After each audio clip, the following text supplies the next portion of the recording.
Balima anya kuma très urgent. Balima billet mercredi 31 décembre 2025. Balima an bɔra ka information ba dɔ de mɛn ko 30 milliards mun suɛna affaire de Paramount. C'est-à-dire que u ye wari mun suɛna ko miliyari 30 min suɛna Mali arɛmanko la. U ye maa minnu ɲininka k'olu ye wari suɛn ni Mali ministre kɔrɔ dɔ b'a la n'a tɔgɔ ko Cɛna Kulibali bɛɛ b'a dɔn ale ye maa ɲɛnama de ye. Malien an ye révélation kura dɔ ma a ko wari ma suɛn dɛ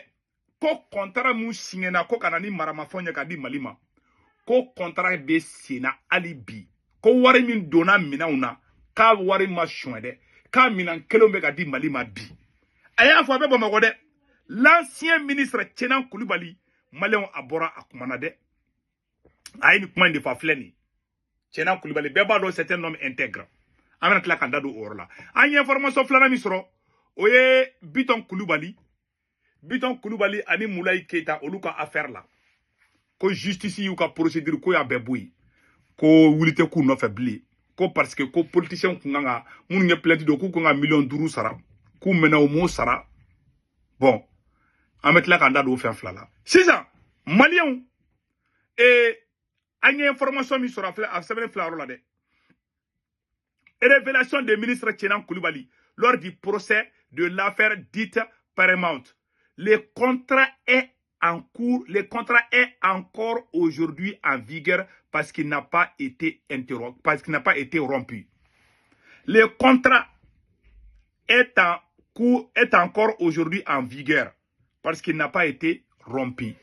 Ko contrat mi signé na ka milliard caman bɔ ko ka taa Mali maramafɛnw san. Malien ko contrat ma bɔ yen dɛ. Contrat ma fermé aw ko waru suɛna avec mɔgɔ fɛn fɛn ɲininka o bɛɛ ko a bɛn kuma ɲɛ nkalon di Malien ye kabako kura de dɛ maa min y'a fɔ maa ɲɛnama de fara don dɛ bɛɛ ka danaya b'a kan a ko siɲɛ fɔlɔ la a ɲininka ko fɔlɔ min kɛra ko k'u ye papier mun kɛ ko k'ale jalaki ko papier in dilanna Kuluba ko Asimi Goïta ni Modibo Kone taara papier in dilan ka na Malien cɛkɔrɔba in filɛ nin a tɔgɔ ko Cɛna Kulibali ni kɛ Musa Tarawele ka ministre kɔrɔ di bɛɛ b'a dɔn maa ɲuman don Malien a kumana dɛ Asimi Goïta ni Modibo Kone de bi sigi ka mɔgɔ ka i kan ka san hakɛ min kɛ kaso la n'i kan ka bila juge t'a décidé procureur t'a décidé Asimi Goïta ni Kasonge ani Modibo Kone olu maa saba de b'a décidé n'i kan ka to kaso la n'i man ka to kaso la olu de b'a décidé ne y'o dɔn min na ne minɛna don min na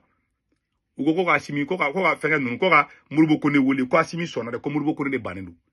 ne y'a bɛn mɛ ne bɔra secret karama de ne ka minɛli la ne y'a dɔn ko jaja ko Mali justice tɛ mɔgɔ minɛ dɛ Asimi Goïta de bɛ mɔgɔ minɛ mais Asimi ma ne minɛ an ka tiɲɛ fɔ dɛ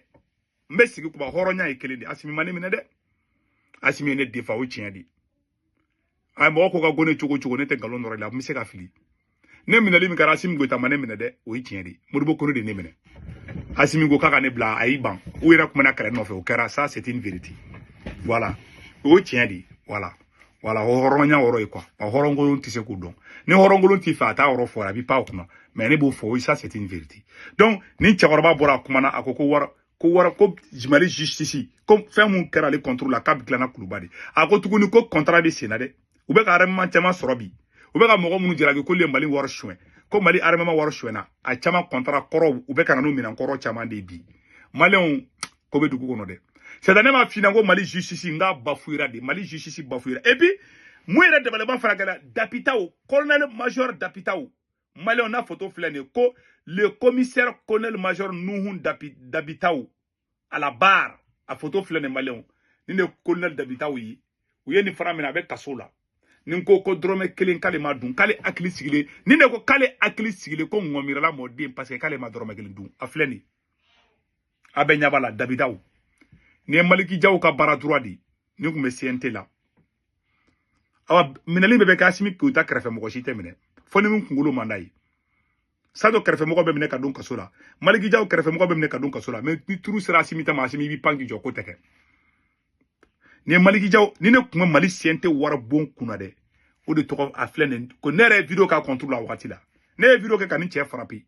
après ne y'a dɔn ja ko wɛrɛ b'a kɔfɛ donc sisan ko le commissaire colonel major Nuhun Dapitao à la barre Paramount on ne peut pas me reprocher tout ce dont on m'accuse j'ai trouvé que le contrat avait déjà été signé. Quand il y a un contrat qui est signé, il y a un contrat qui est signé. Avec kaso la de, ako kale yakili sigilen do, kale dorome kelen kale ma dun. Bon, Tchenan Koulibaly, ale te kaso la, beba do Mali ministre des finances koro do, Tchekoroba de do. Tchekoroba halala, Tchekoroba horon, o de ni Tchekoroba inga fleni, Tchenan Koulibaly. Ale de transition kani Cheikh Modibo Diarra nungi, ka Mali économie sigi fla yoro kelen kan. Ale de ni barake ma nyana ma badi do, Mali mbeka bunya baka. Bon, bebe ka commencer ka tege Mali justice la, abe ni affaire. Donc ni nebe sena affaire flanan be ko Biton Koulibaly ani ko voilà anyabu ka vidéo manu na be ka vocalu bla fambe ko Biton Koulibaly ni Moulay Aïdara ou ye menace de mort de ke ou ye politicien ni menacé ku be menace de mort ke non seulement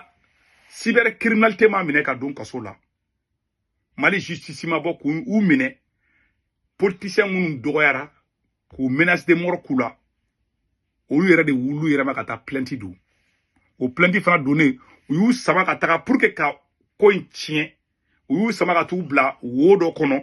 parce que kiri yoro do be ni be fait ka accélérer be warsara ça c'est une vérité o tien di warsara ko yin abe Mali justice sharia yoro do la o tien di donc ou ya ke extrait de la ka politicien sama ka ta au niveau la ko ka million duru sara million duru ma sara ni ay politicien ma million duru sara ba do hal ni ku million duru sara nunu ku te juger nyen kale courané la hal ni policiers qui million kɛmɛ sara ko ka nunu juger ou te ta kaso la ou terminé parce que ou be Assimi Goïta ni Modibo Kone ka barak la ou bora ka kuma buda fama ou da duda ne nunu ye barake mo barake choko don ni malangolo fly nu ni dengolo fla munu bora ka kuma ou kuma na Assimi Goïta de tokola mais ou ka bla ou kuna fanga imbi ban ni fanga im bara domi fanga halamena ou be juger ou te juger bi mais ya bla ou kuna ou ti lafia malikula billahi al nakra sampi sabaye o beta jo barla awe kumalangolo mun bo dakono nogoli na abeta be répond nul n'est au-dessus de la loi ni ay président chama be biu karafa mo be trou mine ku faka ube ka kodo kula be soro nani wala sudron la injustice be mo faso kanu bo idusukuna bon aw tara Moussa Mara mine ko tuiti tronke plainte ba do Moussa Mara contre la ataro mine ko tuiti tronke ama fako ka jamana tiamako ay tuiti tronke kabe do ke ko ngabla ataro mine ko dun kasola ay galon tike kata shogal dun kasola plainte matege ay arasba dun kasola plainte matege mais aw ere kanu ba olu bora ka sego kuma kelenka aw kuma so aw olu protéger a fleni aw ye vidéo nu black ministre contre neni Mali kono foi mabola ala bi se ka barka do aw la Burkina tara kaudan Niger tara kaudan aw fade be tara kaudan parce que aw ye fado na sina samaradi ali cour de justice la shogal ka tien do sigrama ku ka cour de compte la cour suprême na tien bora ka foko parti keme créera shogal ye kuma kelen fo shogal ka o tien fana sigra ça c'est une réalité benya be tien na bi benya bala bi ay shishi kauta but tant que ni phénomène be jamana ko cour d'état te ban olu ko so Jerry Rawlings Ghana président coup d'état ke akoko sharia mbesi abe bulu ale de foloka ay élection organisée ay reka mo président ere mu dictateur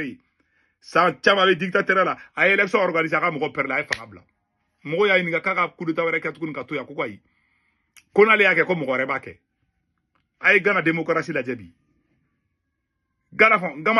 ni coup d'état chaka sambina ni depuis 1981 o de Ghana ka coup d'état la baye sambina ni sanduru coup d'état teke Ghana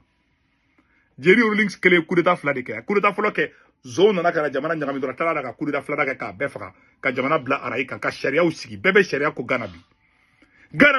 Ghana ni Sénégal de ni e perdra e président ibe soama e ni mo mi amando be na fangala obisa ke malla hala tsaka ke sharia o dugu do la mun ni mal tegli boni malangolo fla nunu uka mo uka video manu be ka bo ah way police ube ka o de argument quoi be aramade ni donna sokona ka bochi akasa be do ele nuna che ibe yaramade ibi dugo bela me tsegi dugo alala aye kulangolo minke ay namarato dinya mun kenin kula ala ta to do ay remarque ay sila betara ka malitu ube to foi la ka biu yere ka jamano donka o kumalaw menace de mort min bora nda mu me ngonu bora ka mo menace de mort de ke ka mo neni vi ube transition de mebi e de bi se ka kuma boyda kuma min ka di foi te bola o ye Mali kuraya aw ni ala chewo Mali kuraya charia sigi charia ka buri jamana den be kan c'est tout awde ni transition kelen ni charia be sigi constitution croix na ube ka be violer bon jamana droit loi te asigi asimi gota coup d'état wéré ke mali kono ni coup d'état wéré ma ke mali kono ni ko mbe sina na majo ni coup d'état wéré ma ke mali kono na itungora dia ka foko nyamgo den tato fleni tant que injustice be jamana kono Afrique ma do refo mali la coup d'état wéré be ke aya sigi akala je voilà donc amboranga mi ni fendi rawla ube ka wuli ube tegere fola politicien desra ka warsara ay ben le cerveau mine ay jombla ka warsara ay mali jombla ko ka warsara ko ka ben le cerveau mine ko ka ta kasula ni mogo munu kadawiye olube abo ko nyagami nyaga c'est-à-dire ni janga nyegene ka be chire de ma abe namara to me amina abe fenfena abe be tla ka sigi awrema ababa aw aratrape dondra domini bitikilingi ay mogo chama mine kudu ay le wuran be minew est-ce que mogo tara warsara wala anya me ko police nya appel ga maski kala je ay jawana justice bafouye aya dambe be bola billahi talai ambora yene rabela jelna malen ne kundo malen mun be France Italie Espagne Angleterre Amérique Canada Belgique Portugal Allemagne malen be ben dugu fefena abe sen mun abe fe ka warti malla abe Senwave application télécharger Senwave application photo fleni na ya télécharger abe ne ka corprobo do urgent 10 € bena wi aw yere tay o kofe abaga banque information bedou aw somo be malla Sénégal Côte d'Ivoire Cameroun abul ko Orange Nour nu to be karate na waru ci parce que Orange mo na sur place aba ci drome kele aw ta sara awana yaka fait do droit à photo flabe ne ka corpromo do droit urgent ne ka corpromo to ko urgent na urgent do droit 10 € na ya reta o de kunda kan be ciao